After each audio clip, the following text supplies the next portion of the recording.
When Daniel Brooks buried an empty coffin for his missing wife, he thought he was saying goodbye forever. 5 years later, a single photograph proved she wasn't dead at all.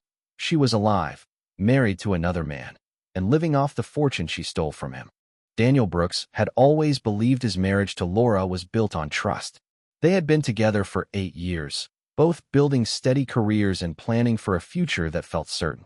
On a chilly morning in November 2015, Laura packed her suitcase for a 3-day business trip to Seattle. Daniel helped load her bags into the taxi, kissed her goodbye, and watched her drive away. It was the last time he saw her. Later that evening, when she didn't call to say she'd arrived, Daniel felt uneasy. By the next morning, panic set in. Her phone went straight to voicemail, and the hotel confirmed she never checked in. Authorities were notified, and a search began. Investigators found that Laura's rental car had been spotted near a coastal highway before disappearing from traffic cameras entirely. A week later, her suitcase was discovered washed ashore near a rocky cliff in Oregon, its contents scattered and waterlogged. The discovery painted a grim picture. Officials suspected her car had veered off the road into the ocean. Despite an extensive search by divers, no body was ever found. After weeks of waiting and sleepless nights, the investigation concluded that Laura likely drowned. Daniel was devastated. He organized a small memorial service where family and friends gathered to say goodbye without a body to bury. The house they once shared became unbearable to live in, filled with echoes of her laughter and the faint scent of her perfume. Daniel clung to her photographs, struggling to accept that she was truly gone. The image of her smiling at the airport that morning haunted him. What he didn't know was that this was not the end of Laura's story. It was only the beginning of a mystery that would return to destroy everything he believed. The months after Laura's disappearance felt endless for Daniel. Every corner of their Chicago apartment reminded him of her. The half-read books on the nightstand, the coat still hanging by the door, the framed photos of vacations they'd taken together. He couldn't sleep without dreaming of the ocean swallowing her whole. Friends urged him to move on, but grief clung to him like a shadow. Eventually, he quit his job, sold their home, and relocated to Denver, hoping distance might bring peace. Therapy helped him function, but the ache never left. On the 5th anniversary of her disappearance, Daniel decided to travel to Seattle, determined to face the city where she was last seen. He wanted closure, nothing more. At the hotel she was supposed to stay in, he requested access to old security records. The manager hesitated but eventually allowed him to view archived footage. As the grainy images played, Daniel froze. There she was, Laura, stepping out of a taxi that night, pulling her suitcase and glancing around nervously before walking toward the lobby. That footage directly contradicted the police report, which stated she never arrived. Confused and shaken, Daniel contacted the local authorities, but they dismissed the discovery, insisting the case was closed. They claimed it must have been an error, perhaps an unrelated woman with similar features. Still, Daniel couldn't shake the chill running through him. Why would the footage have been overlooked in the original investigation? He spent days digging through public records and old case files, but every lead ended abruptly, as if someone had wanted the trail to vanish. Standing on the same shoreline where her suitcase was found, Daniel felt a sudden realization creeping in. Laura might not have died at all. Somewhere, she could still be alive, living under a new name. Daniel couldn't ignore the unsettling possibility that Laura had staged her own death. The hotel footage replayed in his mind over and over, each frame raising more questions than answers. Determined to uncover the truth, he hired a private investigator named Carl Henderson, a retired detective known for solving cold cases. Within weeks, Carl unearthed inconsistencies that had been overlooked or perhaps deliberately ignored. Bank statements revealed small withdrawals made from Daniel and Laura's joint account months after her supposed death. Each transaction was carefully timed and spread across different states, as if someone was trying to stay unnoticed. Then came something even stranger, a passport renewal issued under Laura's maiden name 3 months after her disappearance. It had been processed in a small government office in Arizona. Daniel's hands trembled as he stared at the photocopy of her signature. The final clue came from an international wire transfer traced to an offshore account in Belize, linked to a woman named Lauren Hines. The photo on the identification form was unmistakably Laura, though her hair was shorter and her expression colder. It was the proof Daniel needed. She was alive. But why had she done it? Had she been in danger, or was this something darker? Carl believed she had planned everything, from the abandoned car to the washed-up suitcase, all to vanish without suspicion. The truth hit Daniel like a storm. Laura hadn't been taken from him. She had chosen to disappear. Anger, confusion, and heartbreak warred inside him. Every memory they shared now felt tainted by deceit. Late that night, staring at her old wedding ring still sitting on the dresser, Daniel made a silent vow. If Laura had truly built a new life somewhere, he was going to find her. And this time, he wanted answers. Daniel boarded the flight to Belize with a pounding heart and a growing sense of dread. Every mile closer felt like stepping deeper into a nightmare he hadn't asked to enter. The island town of San Pedro was beautiful yet haunting. Bright skies, turquoise waters, and an unsettling calm that made the truth feel out of place. Using the address Carl had uncovered, Daniel followed a narrow dirt road lined with palm trees until he reached a cream-colored villa overlooking the ocean. The air was heavy with salt and disbelief. On the porch sat a woman reading a book, her bare feet resting on the wooden railing. Daniel froze.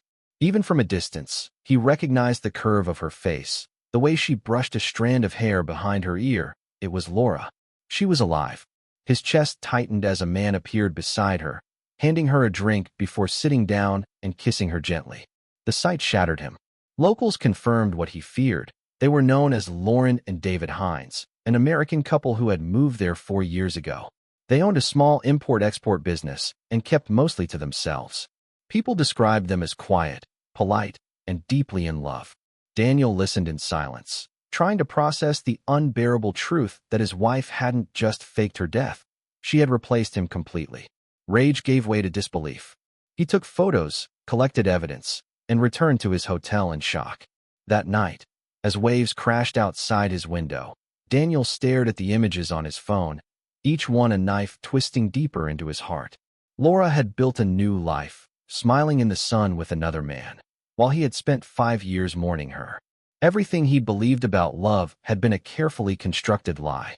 When Daniel returned to the United States, the shock of what he had seen hardened into determination. He gathered every piece of evidence, photos of the villa, bank documents, and witness statements from locals, and took them to the FBI's Chicago field office. The agent who listened to his story seemed skeptical at first, but once Daniel produced the passport copy under the name Lauren Hines and proof of offshore transactions, the atmosphere in the room changed. The FBI reopened the case, now viewing Laura's disappearance as an elaborate fraud rather than a tragedy. Investigators dug into her financial records and uncovered a disturbing pattern. In the months leading up to her vanishing, Laura had quietly drained their joint savings, withdrawn funds from hidden accounts, and created a fake consulting firm that received unexplained deposits. She had also rented a car under an alias, which was later found abandoned near the Oregon coast, the same area where her suitcase was discovered. The evidence pointed to a meticulously staged disappearance. Every detail, from the washed-up luggage to the false police trail, had been designed to make her death believable.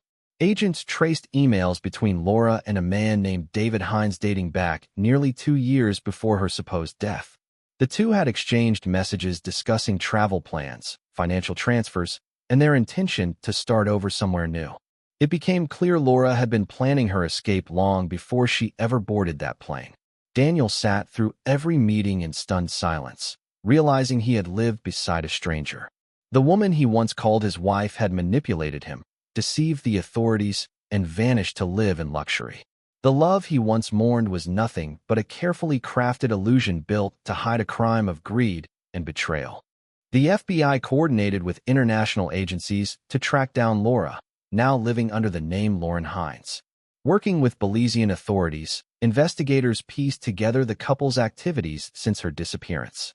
It turned out Laura and David Hines had opened an import-export business that was little more than a front for laundering stolen money.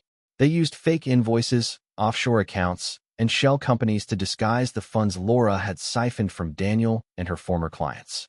Their life on the island appeared calm from the outside, but inside it was a web of lies. Surveillance teams confirmed their identity and gathered enough evidence for an arrest warrant. The operation was carefully planned to avoid alerting them. However, when local police arrived at the villa one humid morning, they found it eerily quiet. The front door was open, the rooms stripped bare, and a few belongings scattered as if the couple had left in a hurry. Security footage from a nearby marina revealed the truth. They had fled hours earlier on a speedboat, heading toward open waters. It was as though they had vanished all over again. Investigators found traces of shredded documents, a burnt phone, and several forged passports left behind. The timing suggested they had been tipped off. Someone within their circle must have warned them about the coming raid. The search extended across the Caribbean, but the ocean offered too many places to hide. News of the escape spread quickly, sparking headlines about the wife who died twice. For Daniel, the revelation was both infuriating and haunting. Laura had not only fooled him, but had managed to slip through law enforcement's grasp as well. She was still out there, living under another name, while justice drifted further away across the endless sea that once marked her supposed grave. Months turned into a year as investigators searched for any sign of Laura and David. Then, a breakthrough came from Interpol. A passport belonging to David Hines had been flagged in Croatia during a random customs check. Agents quickly followed the trail to a quiet coastal village near Split, where a couple matching their description was living under new names. They called themselves Mark and Sarah Evans, blending easily into the community of foreign retirees. Laura had cut her hair short and dyed it a deep auburn, her appearance altered just enough to avoid casual recognition. The two kept a low profile, running a small boat rental service while quietly transferring money through offshore accounts. But their new life was built on borrowed time. Interpol agents, working with Croatian police, conducted a covert operation to monitor their movements. When they finally moved in, chaos erupted. David managed to escape through a back alley, disappearing into the maze of narrow streets before vanishing completely. Laura wasn't as lucky. Authorities found her attempting to flee toward the docks, clutching a duffel bag filled with cash, passports, and jewelry. Her capture made international news within hours. Headlines read, "Wife missing for 5 years found alive in Europe." Back in the United States, Daniel watched the story unfold across every major network, struggling to believe that the woman on the screen, the same one he had buried in his heart, was now handcuffed and alive. Her expression in the photos was emotionless, almost proud, as though she had nothing to regret. For the world, it was a shocking revelation. For Daniel, it was the cruel confirmation that his entire marriage had been built on deception. The woman he once mourned had never died. She had simply traded him for a new life built on lies. After her arrest, Laura was extradited to the United States to face questioning. The media frenzy surrounding her return was overwhelming. Crowds gathered outside the federal courthouse, shouting questions as she was escorted inside in handcuffs, her once elegant composure replaced by a cold indifference. During the interrogation, Laura admitted to faking her death but denied any intent to defraud Daniel. She claimed she had been trapped in a loveless marriage and wanted a clean break from her old life. According to her version, the money she took was rightfully hers, savings she had contributed equally. But investigators quickly dismantled that narrative. They uncovered over $600,000 in stolen funds traced to multiple shell companies linked to her and David Hines. Financial experts determined that Laura had used her position at a consulting firm to embezzle from clients, transferring the money into hidden accounts before she disappeared. The FBI confirmed that David had helped design the scheme, providing the offshore infrastructure that allowed them to vanish. Together, they had operated with surgical precision, leaving almost no trace until greed led to carelessness. Under mounting evidence, Laura's calm facade began to crack, yet she refused to reveal David's location. Agents believed he was hiding somewhere in South America, possibly under another identity, using the last of their stolen fortune. Despite her silence, prosecutors charged Laura with fraud, identity theft, and conspiracy. Each charge carried years of potential prison time. Her legal team tried to portray her as a victim manipulated by David, but the evidence told a different story, a woman who had orchestrated her own vanishing act and betrayed everyone who trusted her. Daniel followed every update in disbelief, realizing that Laura's lies ran far deeper than even he could have imagined. Laura's trial drew nationwide attention, turning into one of the most talked-about cases of the year. News outlets labeled her the widow who lived, a woman who faked her death, stole a fortune, and reappeared 5 years later without remorse. The courtroom was packed every day with reporters, curious onlookers, and former colleagues who still couldn't comprehend how she had fooled everyone so completely. Daniel sat silently in the back row, his face unreadable, as prosecutors laid out the elaborate scheme. They showed bank records, false identities, and messages between Laura and David Hines planning their escape. The evidence was overwhelming. Prosecutors argued that Laura had not acted out of desperation but greed, manipulating sympathy and trust to cover her crimes. When she took the stand, Laura remained calm, insisting she never meant to hurt Daniel. She portrayed herself as someone suffocated by a life she no longer wanted, claiming she had been drawn into David's influence. But her words only deepened the disbelief in the room. The jury saw through her performance, recognizing the cold precision in every move she had made. After 3 weeks of testimony, deliberations took less than a day. The verdict was unanimous, guilty on all counts. As the sentence was read, 20 years in federal prison without parole, Laura's expression didn't change. No tears, no apologies.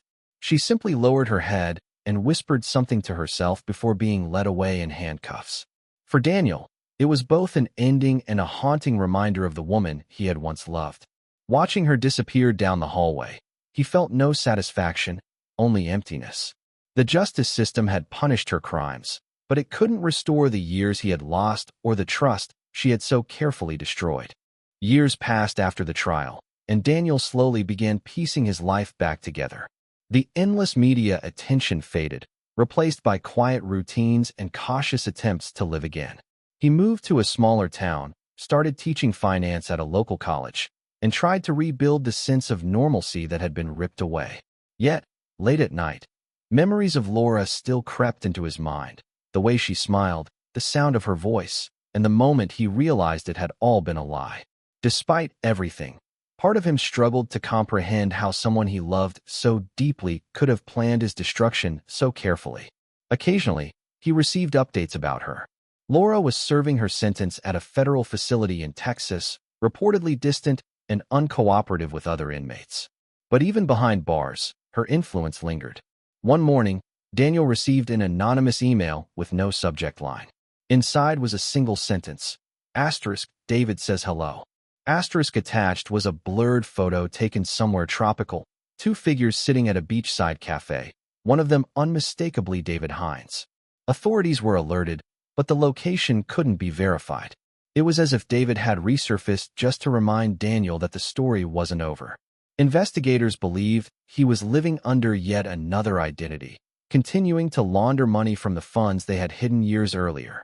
The message left Daniel uneasy, reopening old wounds he thought had healed. He realized that while Laura's body was locked away, the consequences of her choices still roamed free. Standing by the ocean one evening, he finally accepted that closure wasn't about catching every ghost from the past. It was about surviving them. He had lost his wife, his peace, and his faith in love, but not his will to keep moving forward.